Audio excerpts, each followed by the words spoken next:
കൽപ്പാത്തിയിലെ രഥോത്സവം അതിന്റെ പരിസമാപ്തിയിലേക്ക് എത്തുകയാണ്. ഇപ്പോൾ മന്തക്കര മഹാഗണപതി ക്ഷേത്രത്തിന്റെ തേര് ഇവിടെ വിശ്വനാഥ ക്ഷേത്രത്തിന്റെ മുൻപിൽ പുറപ്പെടാൻ തയ്യാറായി നിൽക്കുന്നു. മറുവശത്ത് ലക്ഷ്മി നാരായണ ക്ഷേത്രത്തിലെ തേര് അവിടെ നിന്നും പ്രയാണം തുടങ്ങാനിരിക്കുന്നു. ലക്ഷ്മി നാരായണ ക്ഷേത്രത്തിലെ തേര് ഇവിടെ എത്തുമ്പോഴാണ് മന്തക്കര ക്ഷേത്രത്തിലെ ഇപ്പോൾ ഗണപതി നമ്മൾ ഈ കാണുന്ന ഈ തേര് തിരിച്ച് മന്തക്കരയിലേക്ക് പോവുക. അങ്ങനെ വൈകുന്നേരം ഒരു 6 മണി 6:30 ആ തേരുകളുടെ സംഗമം ഇവിടെ ഈ വിശ്വനാഥ ക്ഷേത്രത്തിന്റെ മുൻപിൽ നടക്കും. നേരത്തെ തന്നെ വിശ്വനാഥ ക്ഷേത്രത്തിലെ 3 തേരുകൾ അവിടെ ഊഴമാകാൻ കാത്തു നിൽക്കുകയാണ് പഴയ കൽപ്പാത്തിയിൽ. എന്താണെങ്കിലും ഒരു പൂഴിയിട്ടാൽ വീഴാത്തത്ര ജനസാഗരമായി കൽപ്പാത്തി മാറിയിരിക്കുന്നു. ഒരു വലിയ തിരക്ക്, ഇന്ന് അഭൂതപൂർവമായ തിരക്കെന്ന് നമുക്ക് പറയാൻ കഴിയും. തൃശ്ശൂർ പൂരത്തിനൊക്കെ നമ്മൾ കാണുന്ന അതേപോലെയുള്ള ഒരു തിരക്കാണ് നമുക്കിവിടെ അനുഭവപ്പെടുന്നത്. കൽപ്പാത്തിക്കാരും പാലക്കാട്ടുകാരും മറ്റ് ജില്ലകളിൽ നിന്നുള്ളവരും മറ്റ് സംസ്ഥാനക്കാരും ഒക്കെ ഇവിടേക്ക് എത്തിച്ചേർന്നുണ്ട്. എവിടെ നിന്നായിട്ടാണ് വരുന്നത് നിങ്ങളൊക്കെ? ഞങ്ങൾ മലപ്പുറം തിരുവിഴാങ്ങാടി. ആദ്യമായിട്ടാണ്.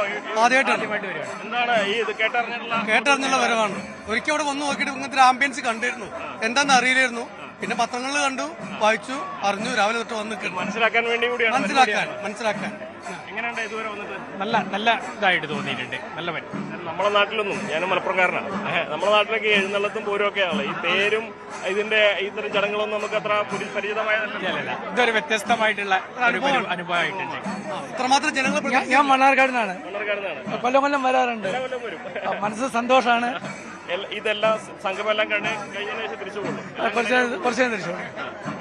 കഴിഞ്ഞോളത്തേക്ക് തിരക്കുണ്ടെന്നാണ് പറയുന്നത്. നല്ല തിരക്കാന്ന് പറഞ്ഞത്. തിരക്കുണ്ട്. ഓരോ വർഷവും ഇവിടേക്ക് എത്തുന്ന ആളുകളുടെ എണ്ണം കൂടി വരുന്നു. ഇതിന്റെ പ്രശസ്തി ഓരോ വർഷവും ദിക്കുകൾ താണ്ടി, ദേശങ്ങൾ താണ്ടി അത് പടർന്നുകൊണ്ടേയിരിക്കുന്നു എന്നുള്ളതാണ്. നല്ല തിരക്കല്ലേ ഇത്തവണ? നല്ല തിരക്കാണ്. മുമ്പ് എത്ര തിരക്ക്? കഴിഞ്ഞ തവണ ഏറ്റവും കൂടുതൽ തിരക്കാണ് ഈ വർഷം. എന്തുകൊണ്ടായിരിക്കും ആളുകൾ കൂടുതലായിട്ട് കേട്ടറിഞ്ഞു വന്നല്ലേ? കൽപ്പാത്തി രഥോത്സവം എന്ന് പറഞ്ഞു കഴിഞ്ഞാൽ ജനങ്ങള് ഇപ്പോഴാണ് കണ്ടുകൊണ്ടിരിക്കുന്നത്.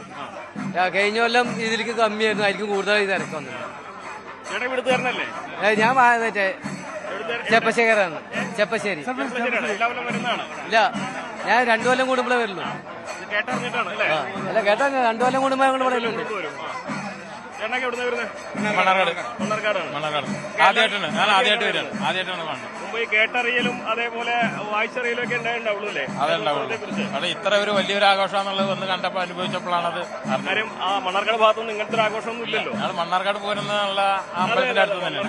പക്ഷെ അതിലും വലിയൊരു ജനക്കൂട്ടാണ് ഇവിടെ. അത് നല്ലൊരു ആഘോഷമാണ്. എന്തായാലും നല്ല രാവിലെ ഒന്നെല്ലാം കണ്ടു. വളരെ സന്തോഷമുണ്ട്. എന്തായാലും കണ്ടതിൽ ഇത് കഴിഞ്ഞ രാത്രി തന്നെ പോകും. ഞങ്ങൾ കുറച്ച് പേരും കൂടി ഉണ്ട്. ടീമായിട്ട് പോകുന്ന പല ദേശങ്ങളിൽ നിന്നുള്ളവർ. ഇവര് മണ്ണാർക്കാട്ടുകാരാണ്, അതായത് പാലക്കാടിനടുത്തുള്ളവർ തന്നെയാണ്. പക്ഷെ ഇവിടെ ആദ്യമായിട്ടാണ് വരുന്നത്. നേരത്തെ പറഞ്ഞതുപോലെ ഈ കൽപ്പാത്തി രഥോത്സവത്തിന്റെ പെരുമ അത് കഴിഞ്ഞ കുറച്ച് വർഷങ്ങളായിട്ട് മുമ്പുണ്ടായതിനേക്കാൾ കൂടുതൽ പ്രചരിക്കപ്പെടുന്നു, ആളുകളിലേക്ക് എത്തുന്നു, ആളുകൾ ഇവിടേക്ക് വരുന്നു, അതിനെക്കുറിച്ച് മനസ്സിലാക്കുന്നു, അതിന് പ്രചാരകരാകുന്നു. സാമൂഹ്യ മാധ്യമങ്ങളിൽ ഇതിനെക്കുറിച്ച് കൂടുതൽ പ്രചാരം അവർ നൽകുന്നു. നമ്മൾ ഇന്ന് രാവിലെയൊക്കെ മുതൽ കാണുന്നത് ഈ റീൽസുകളും അതുപോലെ ഫോട്ടോസൊക്കെ എടുക്കുന്ന സാധാരണ അമേച്ചറായിട്ടുള്ളവരും പ്രൊഫഷണലായിട്ടുള്ളൊരു വലിയൊരു നിരയാണ്. മുൻപൊന്നും കാണാത്ത രീതിയിലുള്ള സാമൂഹ്യ മാധ്യമങ്ങളിലൂടെയുള്ള ഇതിന്റെ പ്രചാരം അത് തീർച്ചയായിട്ടും ഈ കൽപ്പാത്തിയിലേക്കുള്ള ആളുകളുടെ ഒഴുക്കിന് വലിയ ഒരു കാരണമായിട്ടുണ്ട്. ഇത് വിശ്വാസികളും വിനോദസഞ്ചാരികളൊക്കെ ഇവിടേക്ക് എത്തുന്നുണ്ട് എന്നുള്ളതാണ് ഒരു പ്രധാനപ്പെട്ട കാര്യം. നമ്മളിവിടെ നിൽക്കുമ്പോൾ ഇപ്പോൾ നമ്മൾ നിൽക്കുന്നത് വിശ്വനാഥ ക്ഷേത്രത്തിന്റെ മുമ്പിലാണ്. ഒരു വലിയ നദിയിൽ നിൽക്കുന്ന പോലെയാണ്. നദി വന്ന് നമ്മളെ ഒഴുക്കിക്കൊണ്ടു പോകുന്ന പോലെ ആളുകൾ നമ്മളെ ഒഴുക്കാൻ നോക്കുകയാണ്. പക്ഷെ പിടിച്ചു നിൽക്കുന്ന അത്രയും തിരക്കാണ് ഇവിടെ നമുക്ക് ചുറ്റും അനുഭവപ്പെടുന്നത്. ഇനിയും കൂടും. കാരണം തേരുകളുടെ ഒരു വരവുണ്ട്.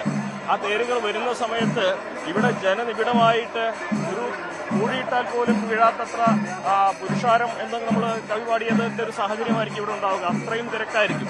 അപ്പോൾ തേരിനൊപ്പം ജനങ്ങളും ഒഴുകുന്ന ഒരു കാഴ്ച അതിമനോഹരമായ ഒരു അനുഭൂതിയാകും അത്. ഇതിനൊക്കെ ആത്മീയമായിട്ടുള്ള പല അർത്ഥങ്ങളും ഇതിന്റെ ആ ഐതിഹ്യങ്ങൾക്ക് പിന്നിലൊക്കെ സങ്കല്പിച്ചിട്ടുണ്ട്. നമുക്കറിയാം ഇത് കേരളത്തിലെ സവിശേഷമായിട്ടുള്ള ഒരു ആഘോഷമായി കൽപ്പാത്തി രഥോത്സവം മാറുന്നത് അതിൻ്റെ ശൈലി കൊണ്ടും അതിൻ്റെ തനിമ കൊണ്ടും ഒക്കെ തന്നെയാണ്. തമിഴ് ശൈലിയിൽ കാലങ്ങളായി ഏതാണ്ട് 14-ാം നൂറ്റാണ്ട് മുതൽ ഈ ക്ഷേത്രത്തിന്റെ ഐതിഹ്യവും ചരിത്രമൊക്കെ പറഞ്ഞു കേൾക്കുന്നുണ്ട്. അന്ന് മുതൽ ഈ ഒരു രഥോത്സവവും ഇവിടെ നടക്കുന്നുണ്ട് എന്നുള്ളതാണ് മനസ്സിലാക്കാൻ കഴിയുന്നത്. ഇവിടേക്ക് എത്തിച്ചേർന്ന തമിഴ് ബ്രാഹ്മണർ അവരുടെ തനത് ആഘോഷവും ഈ ദിവസങ്ങളിൽ ഇവിടെ അനുഷ്ഠിക്കുന്നു എന്നുള്ളതാണ് രഥോത്സവത്തിന്റെ ചടങ്ങിന്റെ ഒരു പ്രധാനപ്പെട്ട പ്രത്യേകതയായിട്ട് കാണുന്നത്. ഇപ്പോഴിതാ ഇവിടെ ചെണ്ടമേളം ഒരു ഭാഗത്ത്